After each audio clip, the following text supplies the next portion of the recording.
Tutuloy ko lang po yung mga proyektong hindi ko natapos, kaya yun naman pag ako nagsasalita at nangangampanya sa buong Pilipinas dahil 3 months po yan, lagi ko sinasabi, tutuloy ko na nasimulan kong trabaho para sa ating mga kababayan, lalo-lalo na yung mga mahihirap nating kababayan.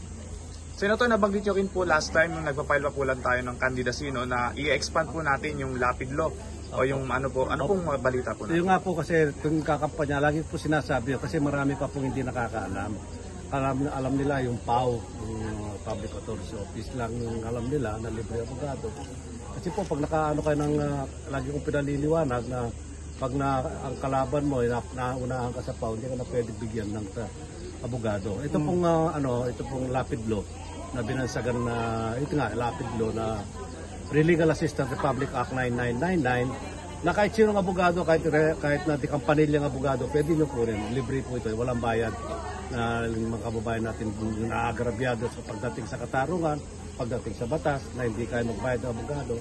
Ito po pwede niyang gamitin. Kaya kahit sa mga abogadong sabi ko, tulungan nyo naman ako para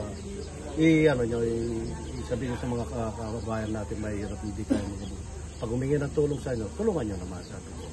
Senator, last question on my side po. Senator, siguro message din po sa mga taga-suporta po natin ngayong abogado. Yung nga po, at sasamantalay ko na yung pagkakataon na ito, kung ano man mangyari, sana manalo.